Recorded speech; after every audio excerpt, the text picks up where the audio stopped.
On the evening of October 28, 2012, 87-year-old Barbara Howe sat at the dinner table with a friend in her house at the Mount Pleasant Retirement Village in the small town of Monroe, Ohio. As the two women began eating, Barbara's friend had a huge smile on her face. She couldn't get over how Barbara still loved to cook and how good she was at it. At 87 years old, Barbara made it a point to stay active, and she loved cooking and having people over to her house as often as she could. And when she wasn't entertaining, she loved to drive her prized red Cadillac around town and visit the shops on Main Street. At the dinner table, Barbara broke down the latest episode of Dancing with the Stars, which she watched religiously, and then also the two women caught each other up on what was going on with their kids and their grandkids. Barbara's husband had died about 14 years earlier, and since then she'd lived on her own. But her family, especially her daughters and her granddaughter Barbie, made sure she was never by herself too often. Just then, the landline phone rang, and Barbara shook her head. People calling during dinner time was so rude as far as she was concerned. But she excused herself from the table and walked into the bedroom to grab it. The person on the phone said they were working in the retirement village that evening to fix and update all of the residents' Lifeline medical alert systems. Lifeline was a device that allowed someone to push a single button in order to get medical help in case of an emergency. Everyone who lived at Mount Pleasant had one, and it had a piece of equipment connected to the phone line that sometimes required maintenance.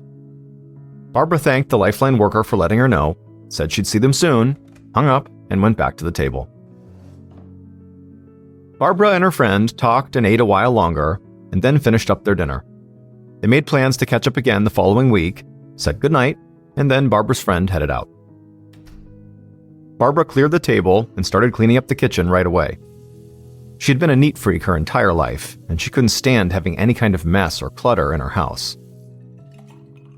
When she was finished cleaning, she poured herself a glass of iced tea, walked into the living room, and sat down in her favorite chair. She put her drink down on a small table right by her chair, then she grabbed the remote and turned on the TV. But just as she began flipping through the channels, she heard a knock at her front door.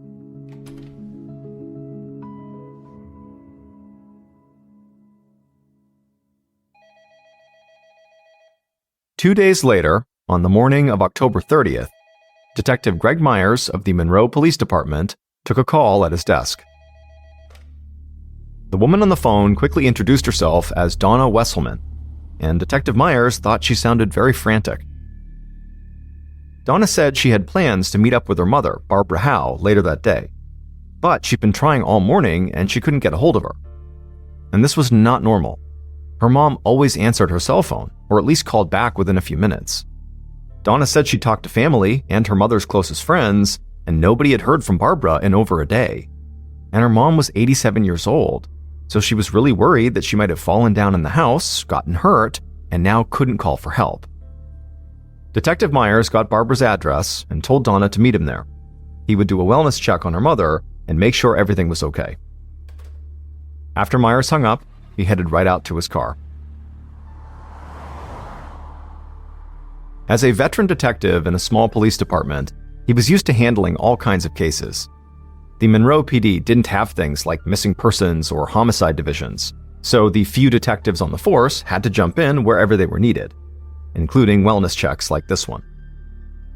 As Myers drove past the town's quiet Main Street, he looked at all the old-fashioned shops that were all decorated for Halloween, and he thought it looked like something out of a classic 1950s horror movie. A few minutes later, Myers arrived at the Mount Pleasant Retirement Village, and he found Donna very anxiously waiting outside of her mother's house for him. After reassuring Donna that everything was okay, he'd go in there with her, Donna pulled out the key that she had to her mother's house, she walked up to the front door, and she opened it. The pair walked into Barbara's house, and immediately Donna called out to her mother, but there was no response. Now, at first glance, nothing looked out of place to Detective Myers. He didn't see any signs of forced entry or struggle, which made total sense, because he believed Barbara had most likely fallen or gotten hurt while she was alone at the house. Detective Myers and Donna quickly searched every room in the house, but there was no sign of Barbara anywhere. But when they came back into the TV room, Donna noticed a glass on a small table, and she pointed at it, and she had this frightened look on her face. Myers didn't understand. It was just a half-empty glass of what looked like iced tea. But Donna said her mother had to be one of the neatest people alive. She would never leave a half-empty glass on the table like that. Detective Myers glanced around the room. Other than the iced tea, he didn't see any other indications that Barbara had been home recently. So he asked Donna if her mother still drove, and she said yes, she did, all the time. Myers led Donna back outside, and as soon as she was out there, she suddenly realized something else was off. Her mother's prized red Cadillac was gone.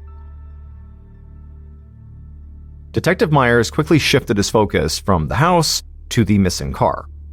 He now worried that Barbara might have driven off the road, or maybe gotten into some kind of car accident. She could have been injured and trapped in the car somewhere for almost 2 days now.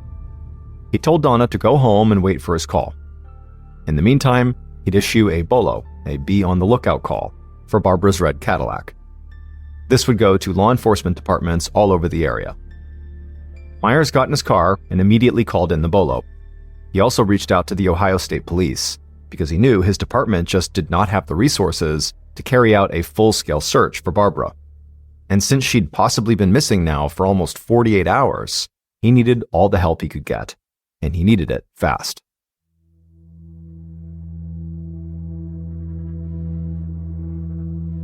Two days later, on November 1st, Detective Myers sat at his desk, desperately hoping for some kind of lead on Barbara or her missing car. He'd stayed in regular contact with local, county, and state law enforcement agencies, all of whom were aiding in the search. But so far, nobody had found anything. He had also continued to update Barbara's daughter, Donna, about the whole situation, and he'd begun receiving regular phone calls from Barbara's granddaughter, Barbie, who was a young adult. In fact, Barbie had become kind of relentless, asking for regular updates and wanting specific details of the police search. Myers knew Barbara's family was upset and panicked, of course, and they had every right to want answers from the police. But right from the get-go, something about these calls from Barbie just seemed off to him. Still, at this point, he believed Barbara most likely had gotten into a car accident, so he didn't think too much about why her granddaughter was behaving strangely. After all, stress can make people act in all kinds of different ways. At around 1 p.m. that day, Myers' phone rang, and he finally got the news he'd been waiting for. A state police helicopter had conducted an overhead search, and they had located Barbara's red Cadillac. It was in the parking lot of an apartment complex in the town next to Monroe. Detective Myers contacted the local police from that town, and then rushed out to his car and drove over to that apartment complex. When Myers arrived, he saw local police officers already on site, waiting for him. And he also saw a man wearing a dark suit getting out of what was clearly an unmarked police car. Myers stepped outside, and the man in the suit came over to him. The man introduced himself as Agent Brian White of the Ohio Bureau of Criminal Investigation, and he said he was there to help. Detective Myers had been holding out hope that even if Barbara was hurt, he would still find her safe and relatively unharmed. But as he and Agent White walked towards the red car, they feared that that was not the situation. Because as soon as they got near the car, they could smell something. It was the smell of bleach. And Myers knew that, almost always, bleach was an indication that somebody had tried to cover up a crime. And as they got closer to the car, they saw the trunk was not completely closed, and clearly the bleach smell was coming out of there. And then, once the two officers were standing right behind the trunk, sort of wincing from the bleach smell, they looked down and saw very clearly there were long strands of human hair sticking out of the trunk. At this point, Myers and White put on their gloves and opened up the trunk. And what they found inside was somehow even more horrifying than what they had expected. They had already expected the worst. There was a deceased woman laying in the trunk, and they immediately identified her as Barbara Howe. Barbara was almost completely naked, chunks of her hair had been cut off, and there was a strange gray dust covering her body. And her head barely remained attached to her neck.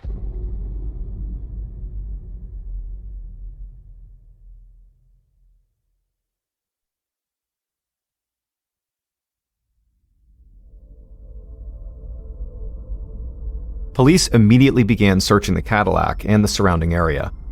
But the state forensics team needed more space, and they wanted to get the car and Barbara's body into a more controlled environment. None of these small-town police departments in the area had facilities to house a car for a full forensic search. So the local fire department cleared out space at their station and let the police move the car there. Once the forensics team had the time and space to really get to work, they told Myers and White that the killer had most likely poured bleach all over Barbara's body after she was dead. But the killer had not bleached the trunk or the car. And forensics techs said that after the killer covered Barbara's body in bleach, they had most likely emptied out a vacuum cleaner on her. That's where the techs thought that strange gray dust covering her body had come from. But most importantly, they said they had found some blood in the trunk and the car, but not nearly enough to match the brutal, deep wounds on Barbara's neck. They said if that kind of attack had been delivered in the trunk or the car, they would have found far more blood than they did. So, based on this, Detective Myers and Agent White believed the murder must have taken place somewhere else, and Barbara had been dumped in her own trunk and then driven to the apartment complex. The investigators thought that the most likely site of the murder would have to have been Barbara's house, but Myers had been there for that wellness check, and he hadn't seen any blood or anything that indicated a violent attack had taken place there. That said, Myers knew he could have overlooked something while he was there. There hadn't been a reported homicide in Monroe, Ohio in almost a decade.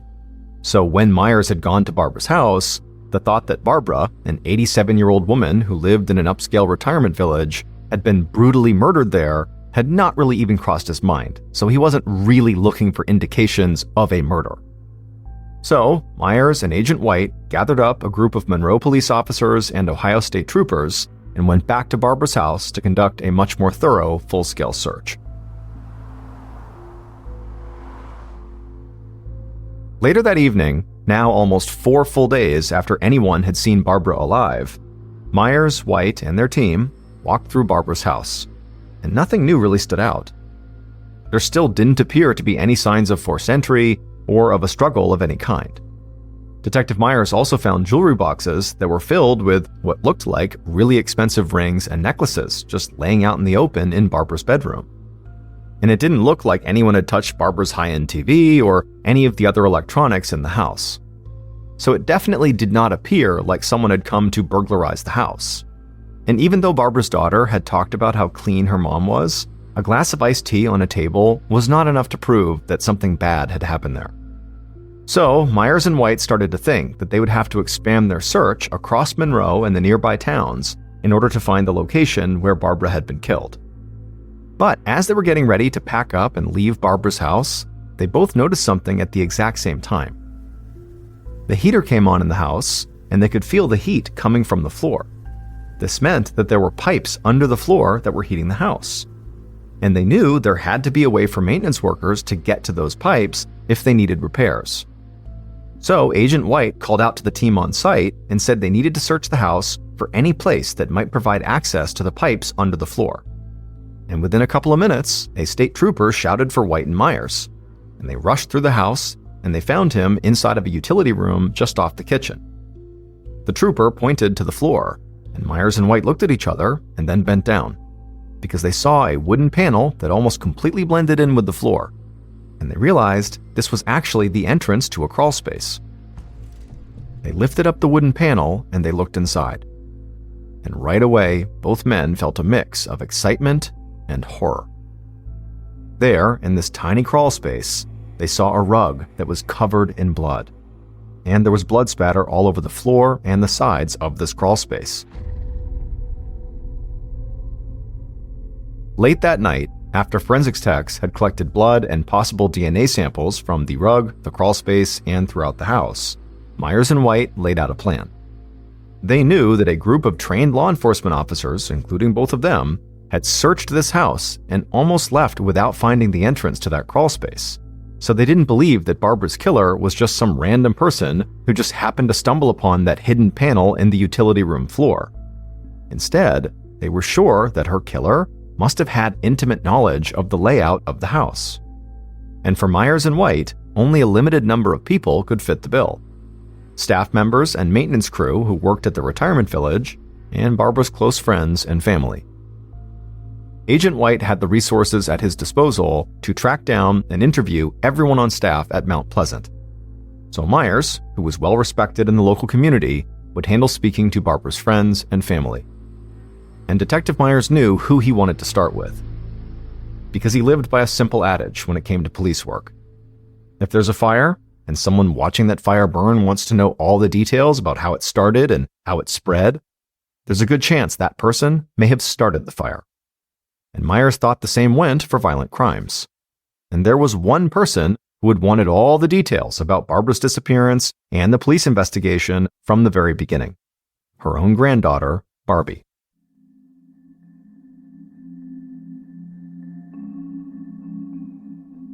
In the days following the discovery of that crawlspace, Detective Myers and his team dug deeper into Barbara's life and her relationship with her granddaughter. And what they found did not really surprise them. Barbara was loved by pretty much everyone who knew her. She was smart, funny, and always looked out for other people. But hearing things like this was pretty common for police when talking to people who had just lost their loved one. But Myers got the sense that Barbara really was this kind person who had tried to take care of other people for most of her life. However, there was something else that Myers kept hearing about Barbara. She and her late husband had apparently always been great with money. So, over the years, Barbara had become extremely wealthy. And because of the type of person she was, she wanted to take care of everyone she loved after she was gone. Which meant her kids stood to inherit sizable portions of her wealth once she passed away. And also, so did her granddaughter, Barbie. And so, armed with this information, Detective Myers brought Barbie in for an interview at the police station. Barbie sat down across from Myers at his desk, and she proved to be as talkative as she'd been every time she'd called him about the investigation. Over the course of this conversation, Barbie communicated to Myers that she loved her grandmother. But she also communicated that she was having some money issues. She told him that she really had to work hard just to pay her rent and cover her bills. Now, on the surface, that did not seem particularly strange to Myers. Barbie came off like a lot of young people do who were living on their own for the first time. But there was also something that Myers could not quite figure out. Barbie still seemed like she wanted to know everything about the investigation, and Myers honestly couldn't tell if this was because of some morbid curiosity, if it was nerves, grief, or if she really was the arsonist watching the fire she had set. So, eventually, he told Barbie that the best way she could help the investigation would be to provide a DNA sample. And Barbie said yes, of course. And so Myers had an officer swab her cheek to get the sample, and then after that, he let her go. Part of Myers didn't want to believe that someone could do something so horrific to their own grandmother. After all, Barbara hadn't just been killed, she'd been brutalized. But regardless of what he wanted to believe, and even though Barbie had cooperated, Myers still had to consider her a major suspect at this point. She had tried to inject herself into the police investigation, she had a clear financial motive, and she was young and physically capable enough to have easily overpowered her grandmother. While Detective Myers continued to focus on Barbara's friends and family, Agent White and state police methodically interviewed staff members and the maintenance crew from the Mount Pleasant retirement village. And they also tried to collect voluntary DNA samples from as many employees as they could. But the investigation took time. There were so many people to interview just at Mount Pleasant alone that it became clear this case would not be solved overnight. And as the weeks passed by and still they had not caught the killer, Myers and White started to realize their investigation was causing a full-on panic in the retirement community. Homicide cases were almost unheard of in Monroe, so Barbara's murder had already shocked everyone in town. But now, the people who lived at Mount Pleasant started to believe there was a killer on the loose who was specifically targeting senior citizens. And they feared that the police weren't any closer to finding this killer than they had been on day one of the investigation. As the Mount Pleasant residents made their feelings public, the pressure on the police and the company that oversaw operations at Mount Pleasant continued to mount. In order to demonstrate that they were doing everything they could to protect their residents, the company that ran the retirement village helped set up a tip line with the Monroe police. and even offered a $10,000 reward to anyone who provided information that led to an arrest.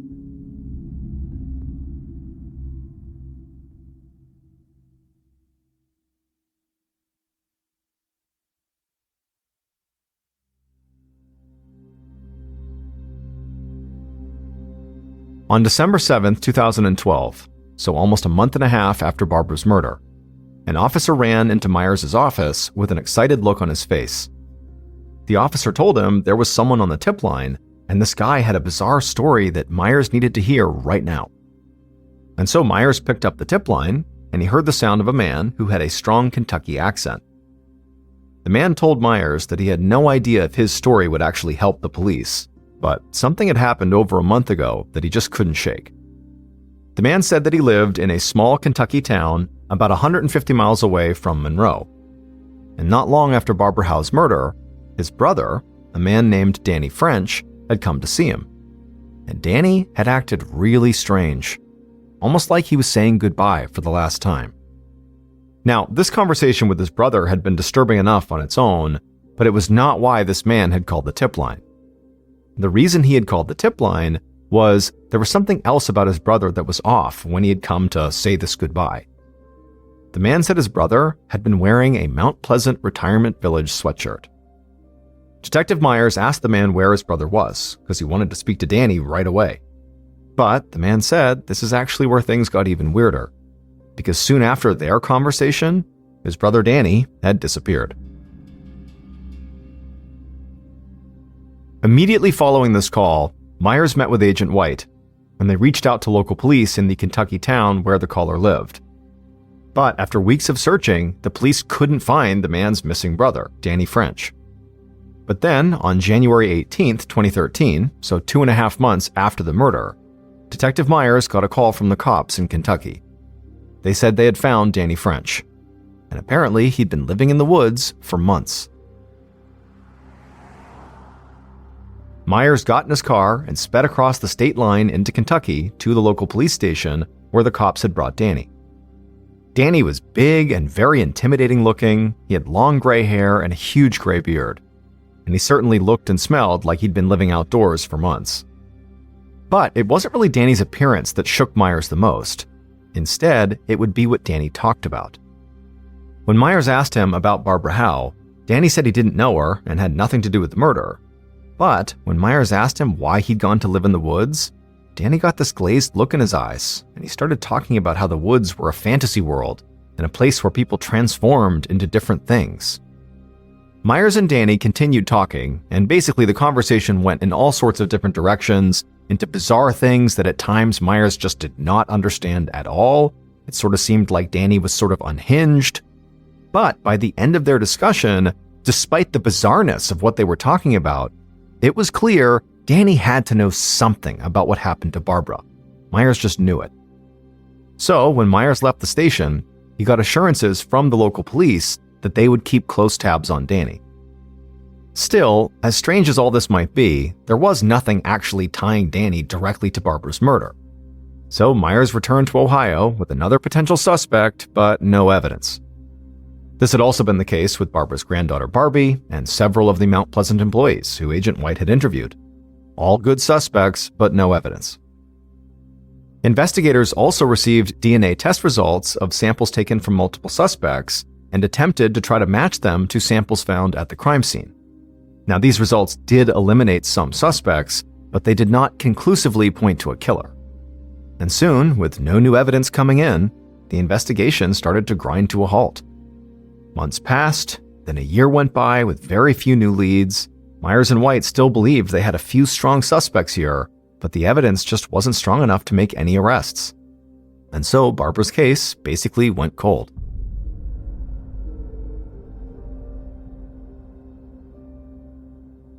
Fast forward to October of 2014, 2 years after Barbara's murder.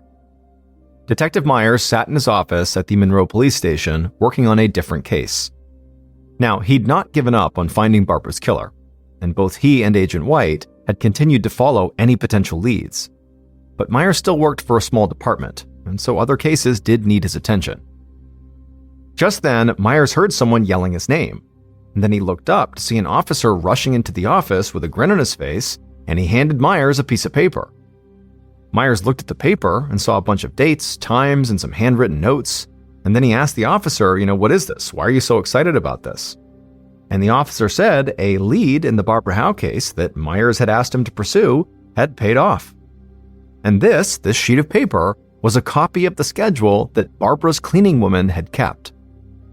Myers looked down at the schedule, and now that he knew what it was, his eyes suddenly went wide. He told the officer to find this cleaning woman and bring her in right away. He would have to ask her some questions, but Myers was now positive that this schedule finally made it clear who killed Barbara.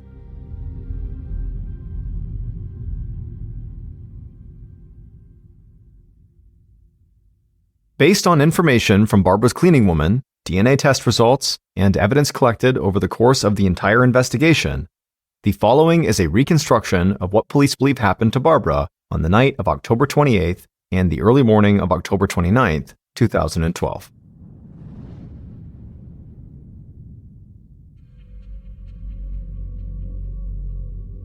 The killer sat inside of their parked car, staring out at the homes that lined the quiet streets of the Mount Pleasant retirement village. The killer glanced at the clock. They knew Barbara was expecting them any minute, so it was time to move. They grabbed a stun gun sitting on the passenger seat and then stepped outside. The killer held the stun gun behind their back as they approached Barbara's house and then knocked on the door. Barbara opened the door, and the killer smiled and followed her inside. Barbara walked through the house towards her bedroom, and the killer stayed right behind her. And at some point, they raised the stun gun, pressed it to her back, and pulled the trigger. Barbara immediately felt an electric shock. She screamed, she convulsed, and fell to the floor. But to the killer's complete surprise, Barbara remained conscious, and she was trying to get back onto her feet. So the killer leapt on top of Barbara and hit her in the head, and then strangled her. Eventually, Barbara passed out. The killer stood up and picked up Barbara off the floor. She didn't weigh very much. The killer then carried her through the house into the utility room near the kitchen. They laid her on the floor, reached down, and pulled up the wood panel that hid the crawl space. Once it was open, the killer picked up Barbara and dropped her into the crawl space. And then they just stood there for a minute, thinking. After a little while, the killer simply walked out of the house, leaving the door unlocked behind them. They got in their car, drove off, and parked on a nearby street, where they could still see the Mount Pleasant retirement village. And the killer just sat there in their car and waited.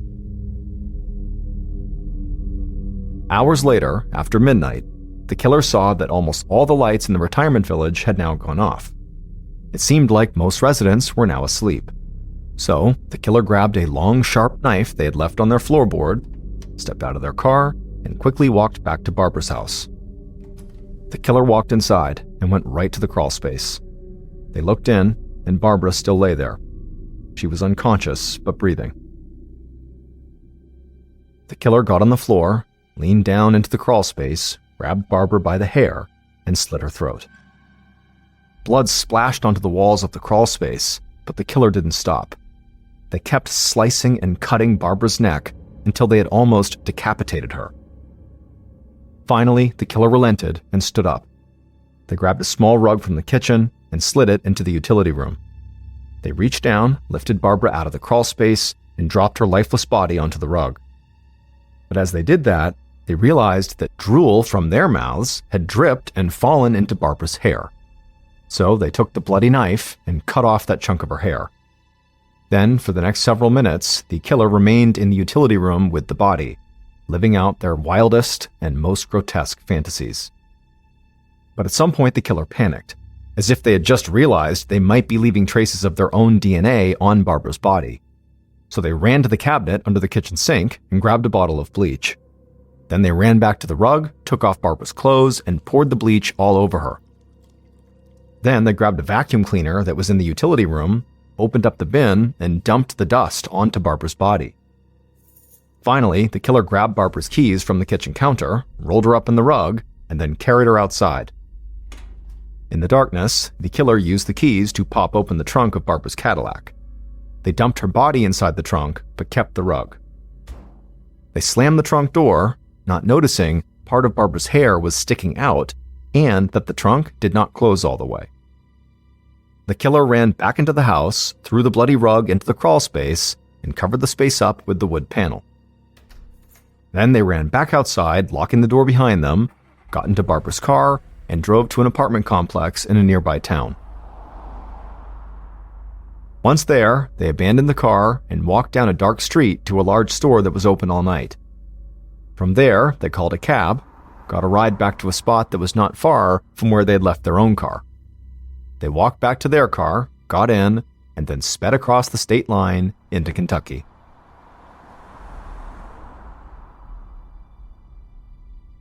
Danny French, the huge guy with the big gray beard who lived in the woods at one point and had that totally bizarre conversation with Detective Myers, murdered Barbara Howe. It would turn out Danny had once been a maintenance worker at the Mount Pleasant Retirement Village, so he knew all about that crawl space. He also knew that every resident had one of those Lifeline medical emergency devices.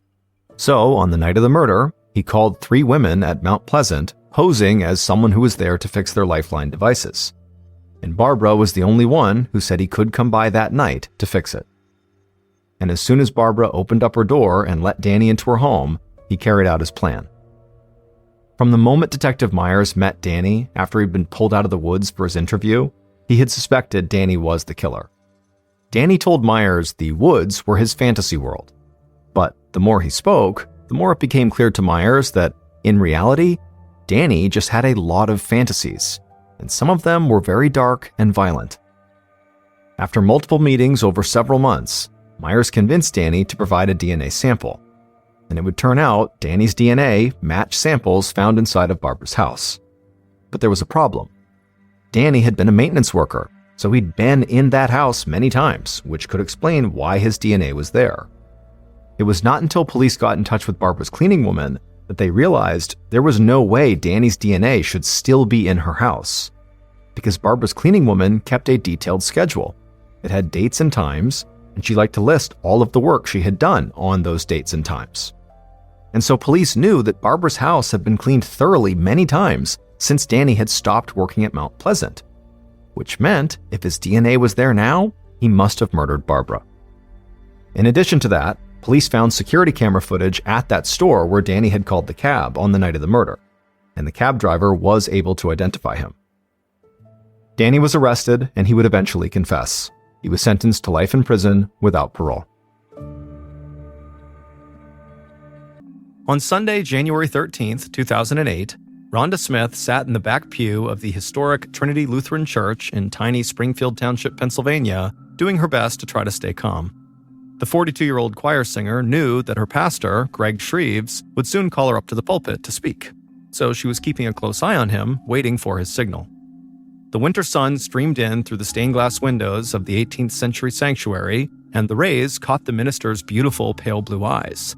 And when this happened, Rhonda noticed, and right away she couldn't help but think to herself how unbelievably handsome the minister really was. At age 56, Shreves was an unlikely minister. He had spent decades as a country club golf pro and official on the professional golf tour before answering God's call in 2005.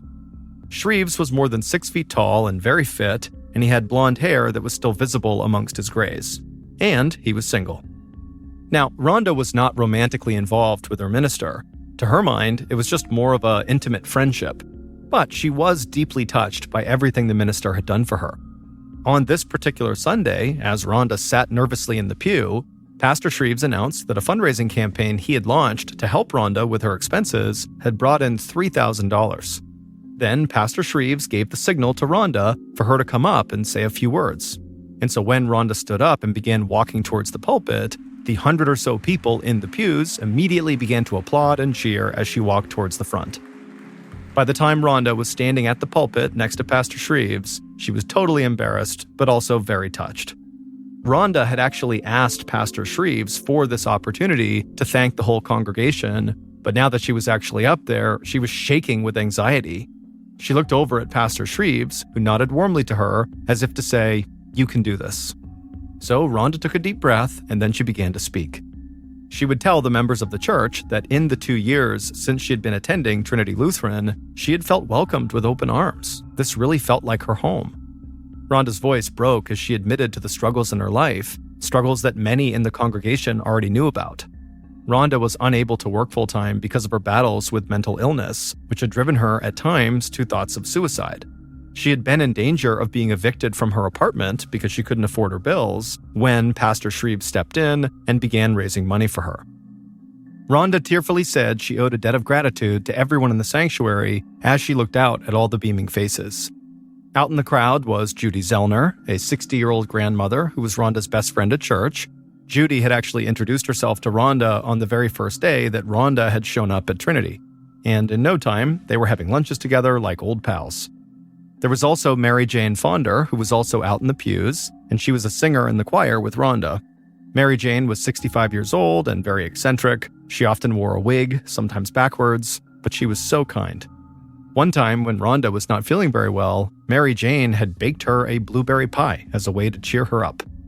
And of course, there was Pastor Shreve standing right next to Rhonda, who had taken Rhonda under his wing and even offered her temporary work in the church office. Rhonda had never met a man that was so caring and loving. To close out her speech, Rhonda, again very tearfully, told the congregation how thankful she was, and she also said, I don't know what would have happened to me without all of your love and support, so thank you. And then after that, the room broke into applause again. As Rhonda stepped down from the pulpit, Pastor Shreves made a show of smiling really wide and winking right at Rhonda, really letting her know how special she was. And as she walked back to her pew, feeling very special, she couldn't help but wonder if any of the other women in the congregation felt just a little jealous because of her obvious close relationship to Pastor Shreves, someone that all the women really seemed to like in this church. But just then, Rhonda noticed someone unfamiliar sitting in her row.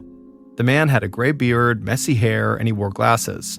His clothes looked rumpled, and Rhonda noticed that he was actually the only person in the entire church who was not clapping for her. The following Sunday, Rhonda did not go to church. Instead, she was sobbing uncontrollably on the phone with a mental health counselor, saying that she was a failure and couldn't drag herself out of bed. Social workers were so worried about her that they visited Rhonda's apartment just to make sure she didn't hurt herself. When they got there, they found Rhonda in her pajamas, looking like she hadn't slept for days. The social workers really wanted her to sign up for an inpatient treatment program, but Rhonda said absolutely not. She was supposed to start work as a temporary secretary for the church on Monday, and she was not about to miss that, even if it meant giving up going into this treatment program. She had made a promise to Pastor Shreves that she would do this job, and she was not about to let him down. Rhonda knew that she was repeating a familiar pattern. Just when something good was right within reach, she would have a mental breakdown that kind of ruined it. She had always dreamed of being a teacher, but these bouts of depression and anorexia had kind of doomed her ambitions. Now she was unemployed in her 40s, and her romantic life was not much better. Rhonda was a smart and attractive person, but her relationships always fell apart. At one point, she had poured her heart out to Pastor Shreves about her history of bad boyfriends. And when she did, he put his arm around her and he reminded her that it only takes one good person. Pastor Shreves called that Sunday night to check in on Rhonda after she didn't come to church. He wanted to make sure Rhonda was okay, but he also wanted to make sure that she'd be able to work the next day. The pastor was going to be away at a conference, and so he needed someone there at the church to answer the phones. And Rhonda promised him she would be there bright and early.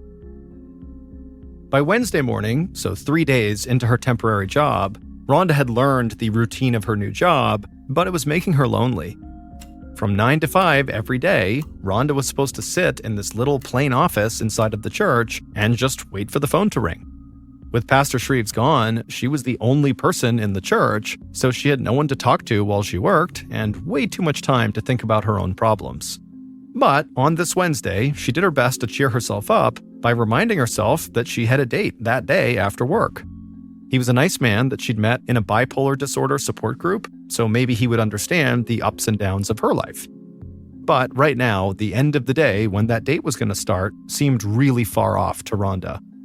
Rhonda wished someone, anyone, would call just to break up the monotony of the day. even if that call came from the very eccentric, backwards wig-wearing Mary Jane Fonder, who often called the church and seemed totally confused. In fact, Mary Jane had called the church on Rhonda's first day of work on Monday, and when Mary Jane realized that Rhonda was filling in for the receptionist, Mary Jane promptly wished Rhonda a belated happy birthday. It was not Rhonda's birthday, but she said that she appreciated Mary Jane's thoughtfulness. But then Mary Jane began asking Rhonda, "Well, why didn't you invite me to your birthday party?"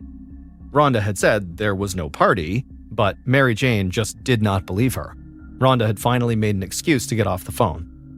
But now, 2 days later, sitting in this room feeling so bored, left with these horrible thoughts in her head, Rhonda kind of wished Mary Jane would call. At least it was something to do. Rhonda had talked to mental health counselors 4 times in the past week as she felt herself slipping into the blackness of depression. Her parents were really worried about her. Her dad called her every morning just to hear Rhonda reassure him that she was up and at 'em. Rhonda wished that she really felt that way. At 10:55 a.m. that day, the metallic clunk of the church's side door opening broke the silence. Rhonda thought it might be Pastor Shreves, back from his conference earlier than expected, and for a moment, she was really excited. Rhonda swiveled around her chair, getting ready to greet the minister, but to her surprise, it was not Pastor Shreves. It was somebody else, and she couldn't really understand why they were there. But what surprised Rhonda even more was what this person was carrying in their hand.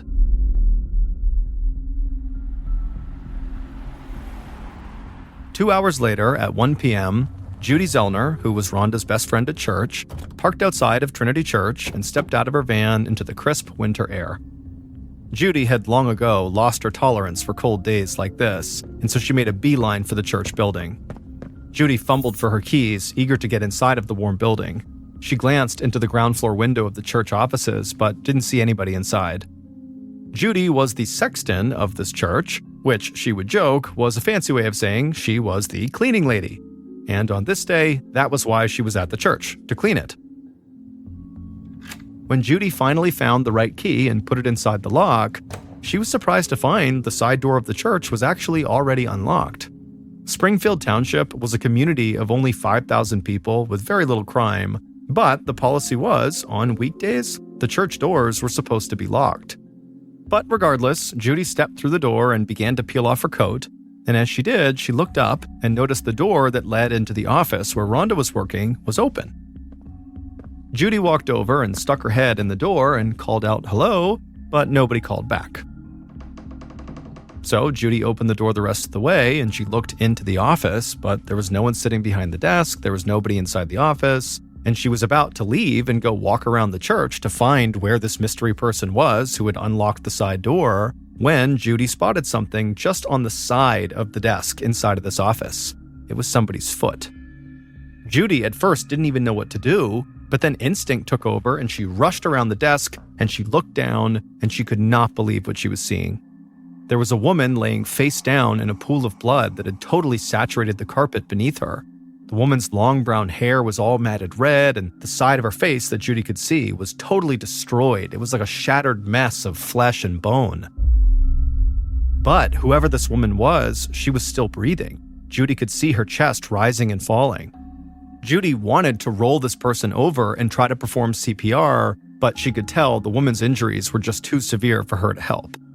Then it dawned on Judy, whoever hurt this person could still be inside the church.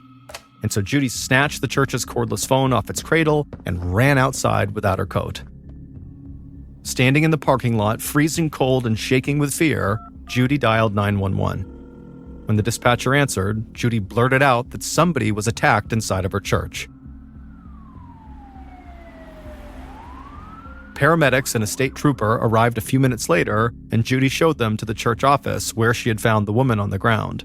And when the paramedics went in there, the woman on the ground was still alive. And so the paramedics asked Judy to leave the office while they attended to this woman, and so Judy nodded and went back outside again, but then looped around to the side of the building and looked into the office through the window. And when she did, she saw the paramedics lift the woman off the ground and roll her over onto a backboard to take her out to the ambulance. And it was at this point that Judy finally got a look at this woman, and the woman who had been hurt was her dear friend, Rhonda.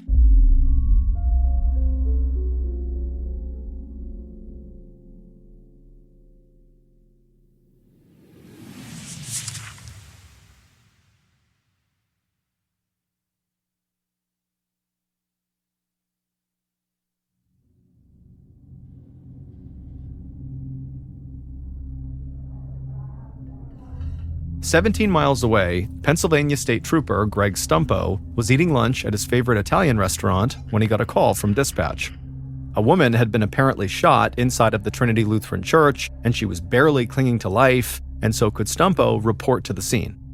Since Stumpo was the senior officer on his 3-man detective team, Stumpo knew he would lead any investigation. Stumpo wolfed down the rest of his chicken parmesan and then hit the road for the church.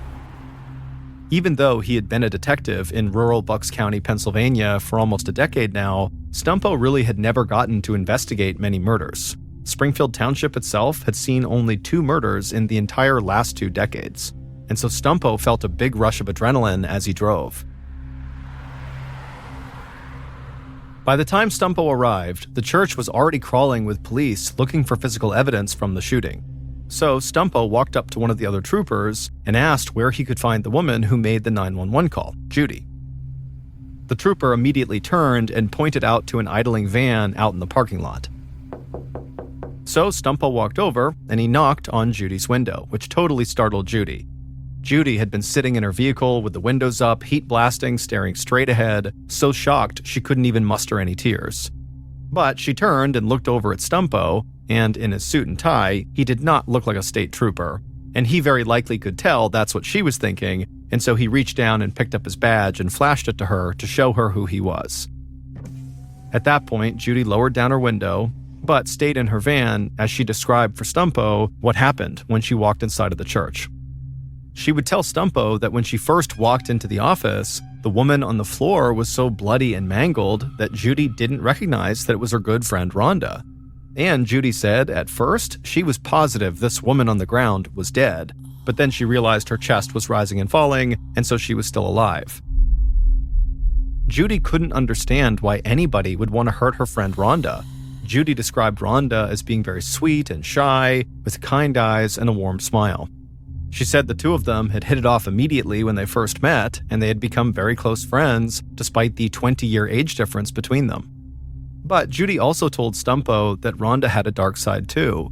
She struggled with bouts of depression that at times left her totally unable to function, and one time Rhonda had been so suicidal that she had to be hospitalized 5 years earlier.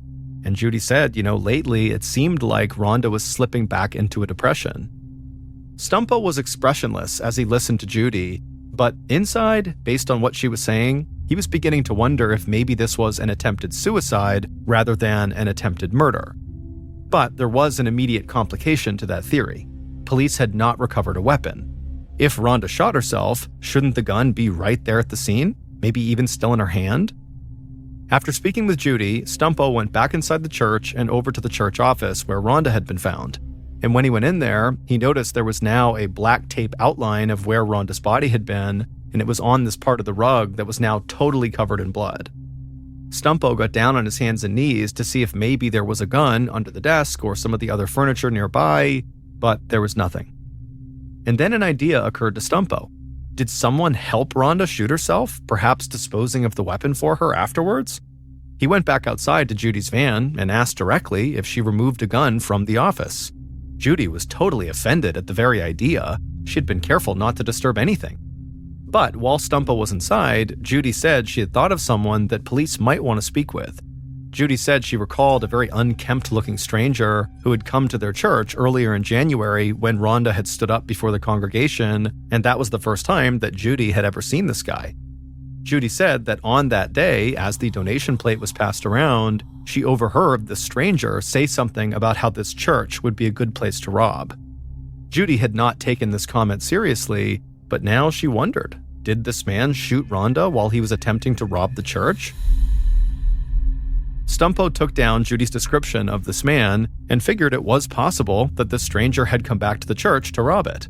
Maybe Rhonda was just in the wrong place at the wrong time. As Stumpo headed to his car, he asked one of the troopers to make sure they spoke to the minister and see if he could figure out if anything valuable was missing from the church. After that, Stumpo drove to St. Luke's Hospital, where paramedics had taken Rhonda. Once he was there, he found Rhonda in a private room, heavily bandaged and unconscious. Her forlorn-looking parents stood vigil at her bedside. The doctor told Stumpo before he entered that Rhonda was being kept alive by machines, and it was very unlikely that she would survive after so much brain damage and loss of blood. Rhonda's parents, Jim and Dorothy Smith, who were both in their 70s, agreed to step outside to a waiting area with Stumpo where they could all chat. Stumpo brought them coffee in styrofoam cups, and he sat down and started by saying how very sorry he was about what had happened. Then Rhonda's father, Jim, told Stumpo about Rhonda's long struggle with bipolar disorder and the many times their daughter had flirted with suicide. Jim said he would never let Rhonda keep a gun around her apartment, and he would never keep one at his own house. Luckily, Jim added, the one time Rhonda had tried shooting a gun, she had hated it. And so Jim told Stumpo that he thought it was very unlikely that Rhonda would ever shoot herself. Jim told Stumpo that he and his wife Dorothy had not actually seen their daughter earlier that day. However, they had spoken to her around 8:30 a.m., and she sounded like she was in a good mood. Then again, Jim said, because of Rhonda's condition, her moods could sometimes change on a dime. 4 hours after that conversation, so at about 12:30 p.m., Jim and Dorothy had driven past the church on their way to lunch, and they saw Rhonda's car in the parking lot. The parents talked about stopping by and taking their daughter out for a bite, but they figured Rhonda was busy. Employment had been scarce for Rhonda, so they continued past the church and wound up eating lunch without her. The detective listened carefully and very sympathetically, but internally, he didn't get the feeling that these parents were going to actually offer up any information that could actually help investigators.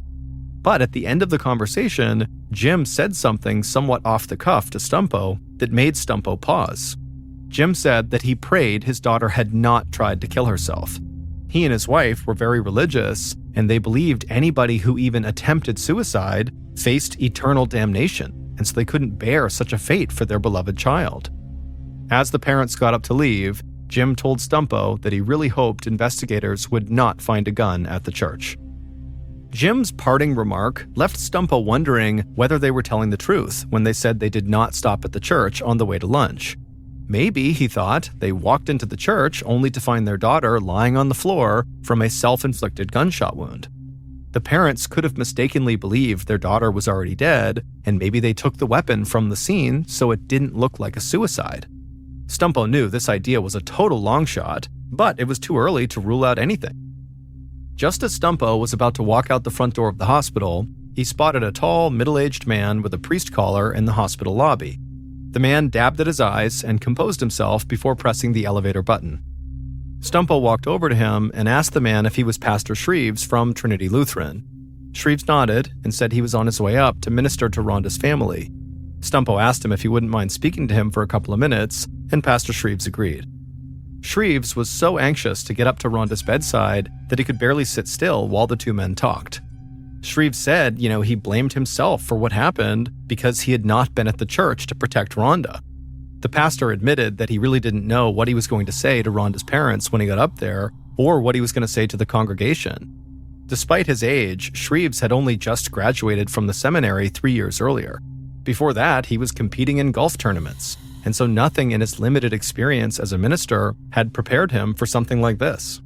The pastor also said he didn't know Rhonda all that well, and he couldn't remember when she actually first joined the congregation. He described her as a very quiet, lonely young woman who had struggled with mental health issues. Stumpo sized up the minister as he spoke.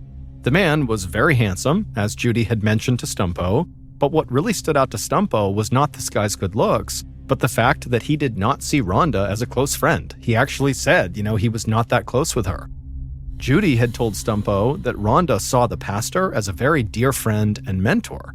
And so to Stumpo, it seemed very clear that Rhonda and Pastor Shreves' relationship was very imbalanced. However, Pastor Shreves did know enough about Rhonda to suggest to Stumpo that he really should look into Rhonda's troubled love life. Shreves said that Rhonda had told him at one point that she had been in a very abusive relationship a few years ago, and things had actually gotten so bad that Rhonda sought the help of a domestic abuse center. Shreves said he didn't know who this ex-boyfriend was, but it was clear to him that their relationship still weighed on Rhonda years after they parted ways. Pastor Shreves told Stumpo that Rhonda also had a more recent breakup with a man she had met online who lived in Philadelphia. Shreves said that as far as he knew, Rhonda and this guy had gone on a few dates, but then at some point the guy had stopped returning Rhonda's calls, and that had left Rhonda feeling very sad and very wounded. Shortly after this, Stumpo and Shreves wrapped up their conversation, and Stumpo headed out the door. And as Stumpo left the hospital, his head was spinning. He had only been investigating the shooting of Rhonda Smith for a few hours, but he already had an array of theories.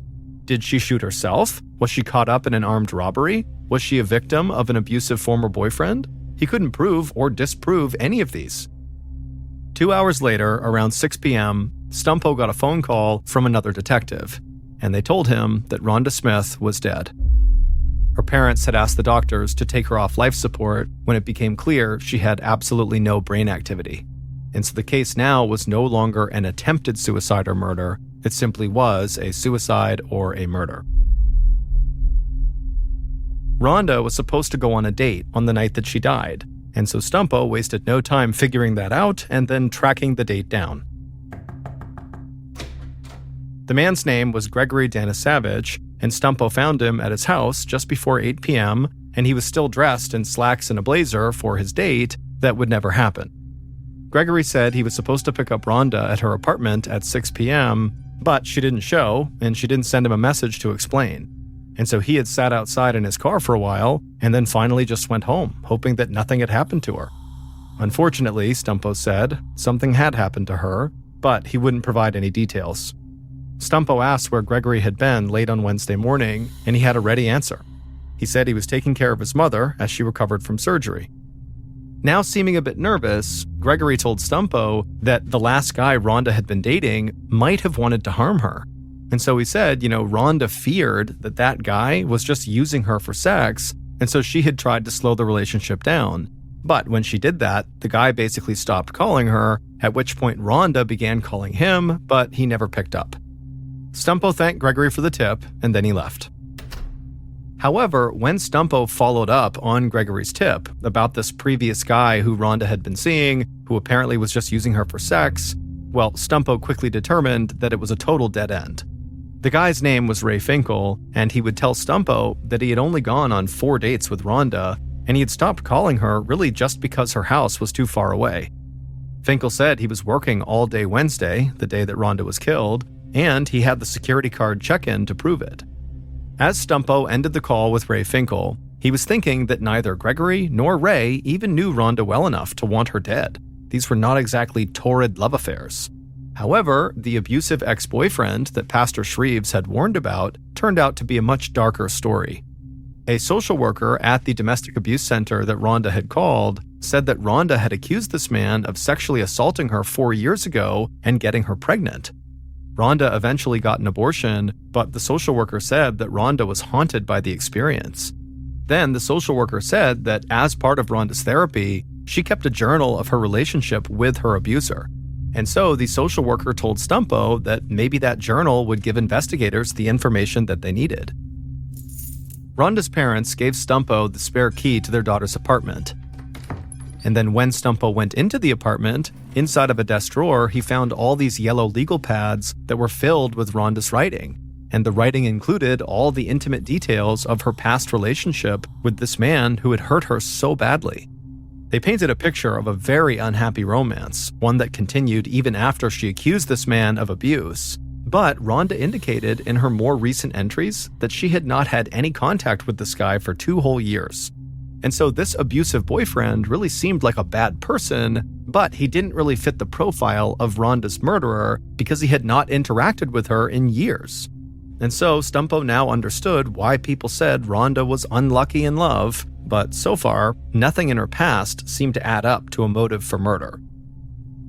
While Stumpo tracked down the rest of Rhonda's boyfriends, other members of his team began to look into that strange newcomer to the church, the kind of disheveled-looking guy who Judy had overheard say, Trinity Lutheran would be a good place to rob.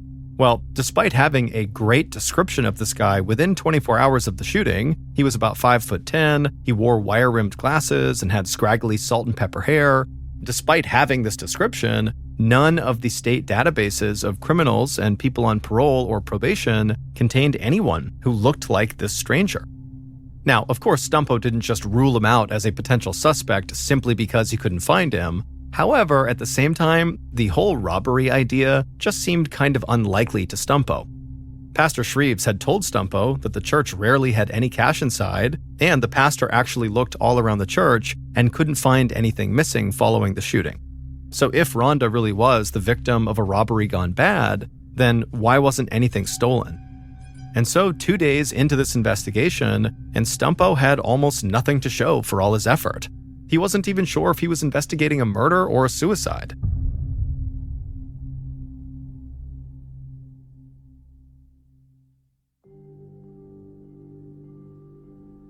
A few days later, on Monday afternoon, January 28th, so 5 days after the murder, Stumpo sat in the balcony of the church as Pastor Shreves led Rhonda's memorial service below.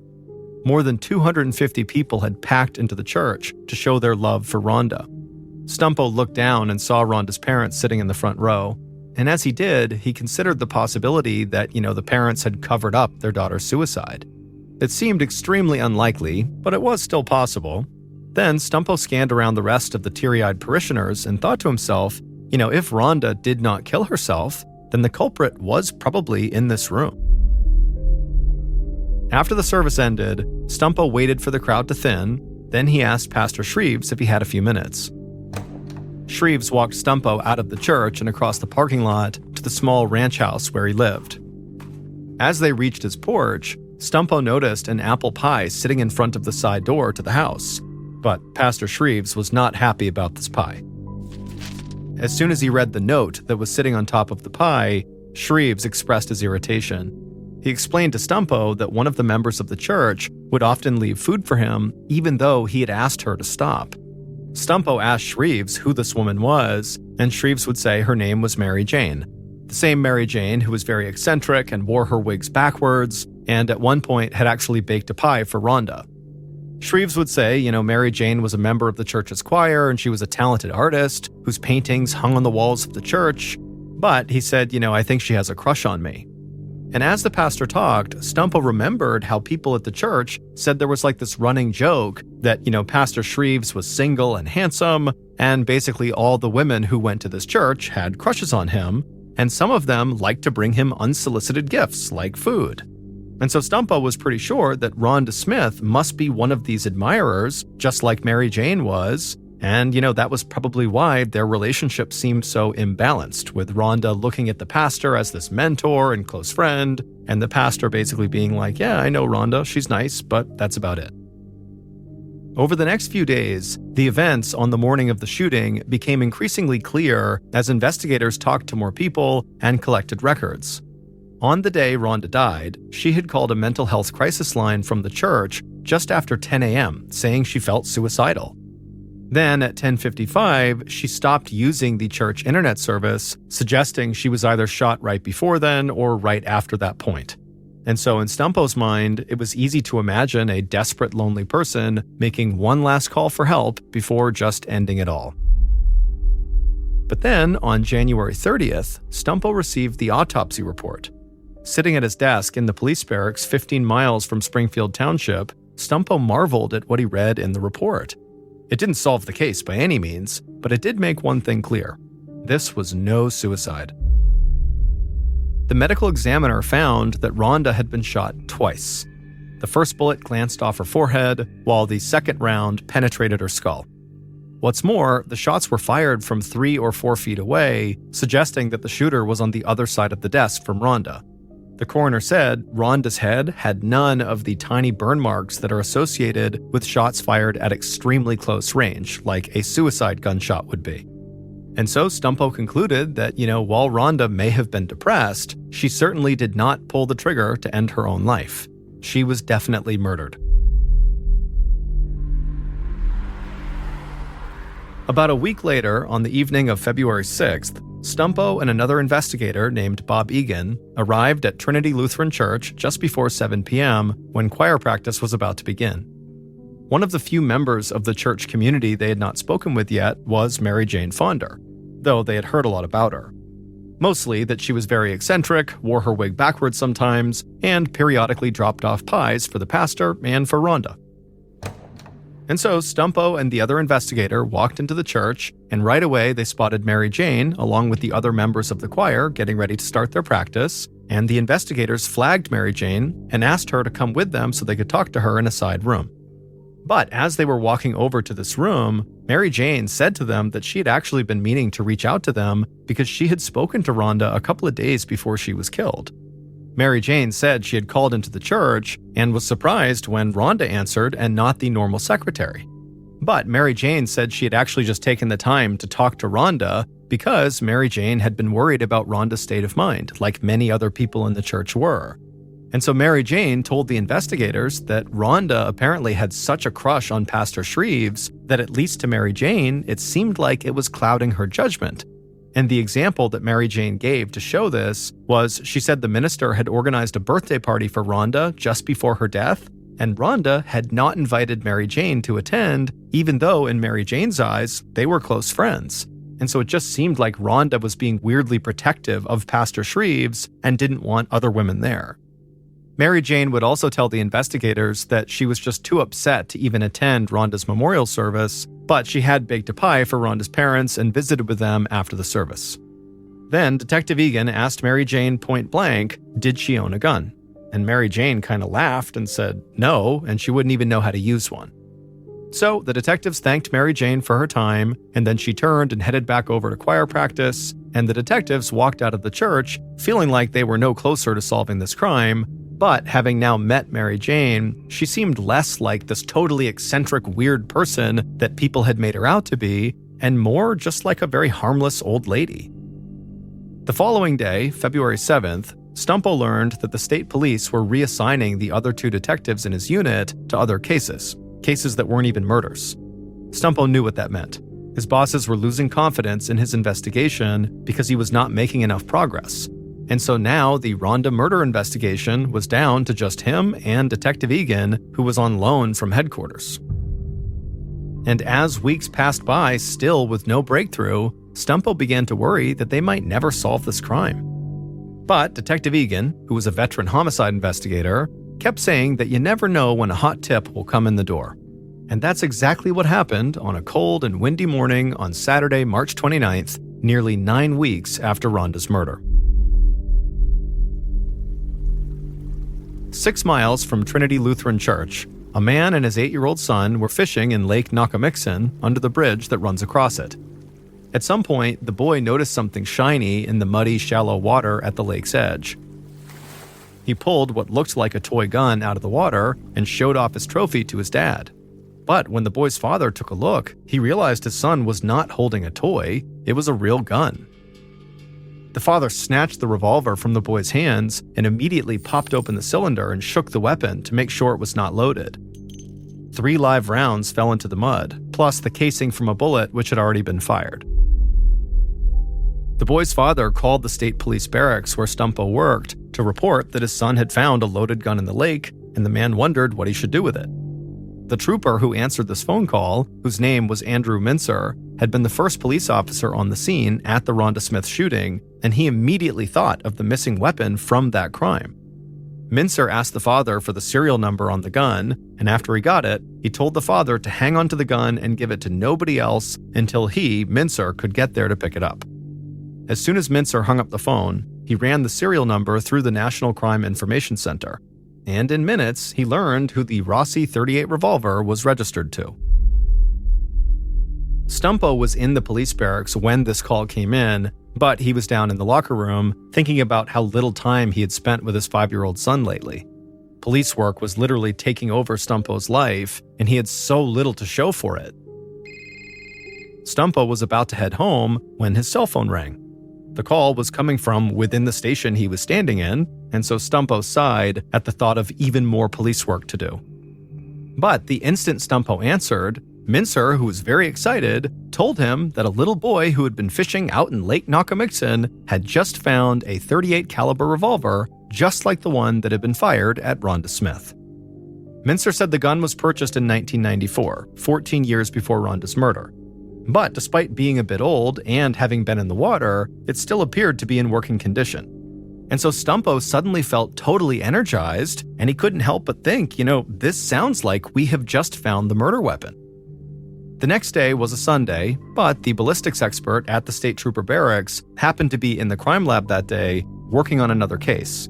Stumpo convinced him to drop what he was doing and test the gun the boy found in the lake against the slug that the coroner pulled from Rhonda. And the test proved the revolver found in the lake was the one that killed Rhonda. The next day, Detective Stumpo and Egan visited the address associated with the original owner of the gun. And the property they went to was this rundown cabin at the end of a long driveway sitting on 11 acres of woods. Stumpo and Egan knew that this address was probably an important break in the case, but it didn't mean the original owner of this gun was definitely Rhonda's killer. It had been 14 years since this revolver was purchased, so plenty of time for the gun to change hands may be off the books. After Stumpo knocked, an old man wearing a dress shirt and a plastic pocket protector opened the door just a crack and peered out very suspiciously at the detectives. Egan asked if it would be okay if they came inside and spoke to him, and the man very reluctantly opened the door the rest of the way and stepped aside to let them come in. Stumpo and Egan were appalled by what they saw inside. The house was a hoarder's den. Junk-filled boxes and papers piled high and covered with cobwebs and bird droppings. The entire place just totally reeked, to the point where both detectives were breathing through their mouths just so they didn't have to smell the air. Now, the police knew this man was not the original owner of the gun. It was actually his sister who lived with him. And so the detectives asked him if his sister was home, but the man said she wasn't. So the detectives asked him if he knew that his sister had at one point purchased a .38 revolver. The man said that his sister had trouble with a coworker several years back and felt kind of threatened, so she had bought a gun. But she only shot it once in the yard for practice, and the noise was apparently too much for her. Her brother said that she had thrown the gun away years ago, and he didn't know where she threw it away, and he had never seen it or heard about it again. But Stumpo and Egan were not fully convinced about this story. They told the brother that the gun had just been pulled out of the lake. If the gun had been tossed into the water in 1994, shortly after his sister bought it, then by now it would be totally covered in rust. But the gun had no rust on it, which indicated it had not been in the lake for more than a few weeks. The brother fell quiet for a moment, and then told the investigators that he did have something to show them. He took them outside to his car, and he lifted the driver's floor mat to reveal something which shocked the two investigators, and it confirmed that they were on the right track. The old man showed the detectives shiny pieces of metal that were underneath the floor mat of his car, and the detectives immediately recognized these fragments as being part of a bullet casing. Now, when that boy had found the gun in the lake, it had contained 3 live rounds and 1 spent shell casing. However, investigators knew that Rhonda had been shot twice, so there needed to be 2 spent shell casings. And so far, all they could account for was that one that the boy found in the gun. And now, these fragments on the floor of the car could be, potentially, pieces of that other spent round. At last, Stumpo finally had his primary suspect. It was this old man's sister, the original owner of this gun. And that afternoon, police were able to arrest her right as she left the Trinity Lutheran Church, driving her brother's car. The same car that police had just found those fragments from the shell casing underneath the floor mat. Also, after they made this arrest, police searched the inside of the car, and they found a calendar with January 23rd circled, the day Rhonda was murdered, and over that date on the calendar were the words, "Rhonda murdered."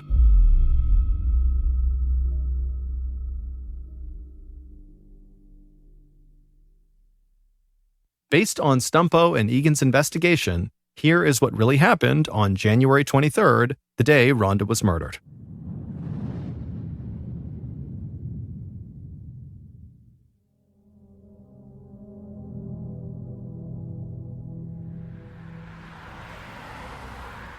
At 10:30 a.m. on January 23rd, the killer slipped into her brother's car and drove to Trinity Lutheran Church.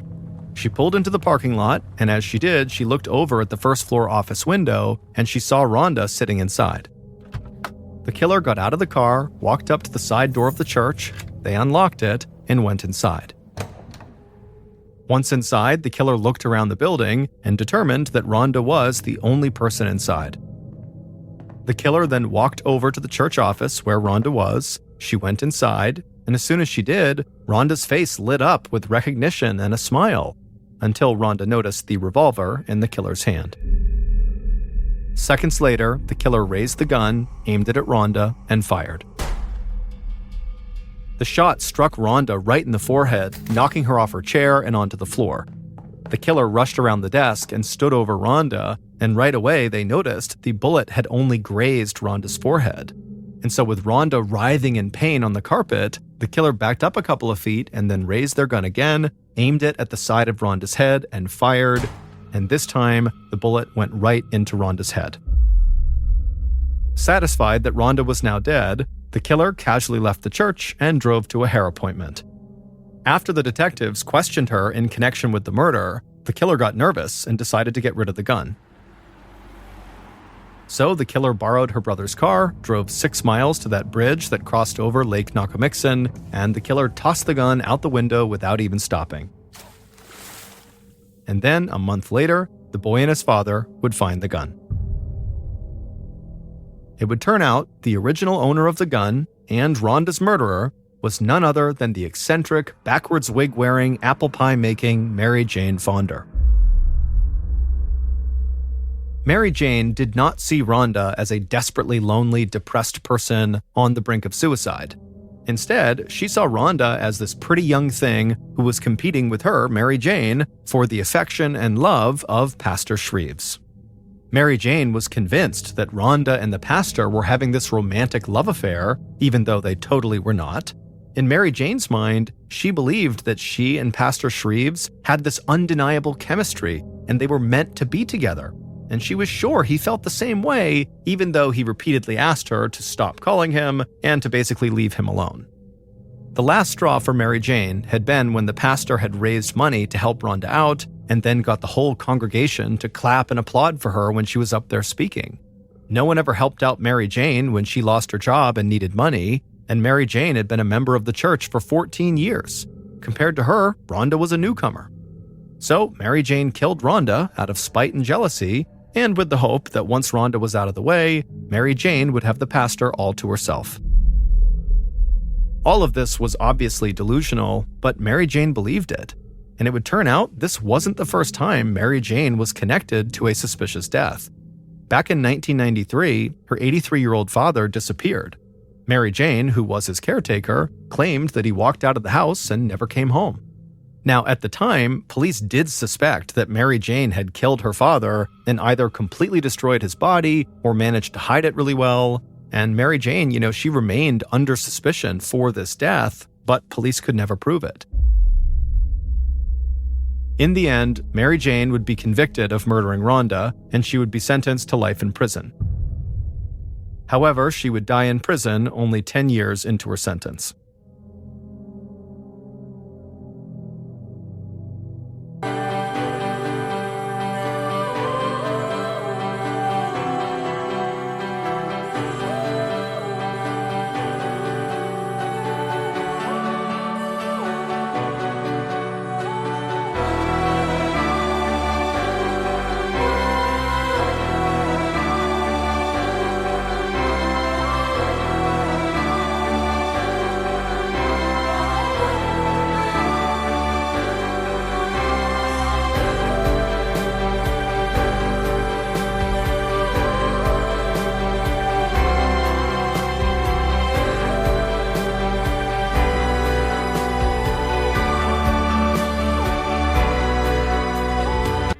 Thank you for listening to the MrBallen's podcast. If you enjoyed today's stories and you're looking for more bone-chilling content, be sure to check out all of our studio's podcasts. This podcast, the MrBallen's podcast, and also MrBallen's Medical Mysteries, Bedtime Stories, Wartime Stories, Run Fool, and Redacted. Just search for Ballen Studios wherever you get your podcasts to find all of these shows. To watch hundreds more stories just like the ones you heard today, head over to our YouTube channel, which is just called Mr. Ballen. So that's going to do it. I really appreciate your support. Until next time.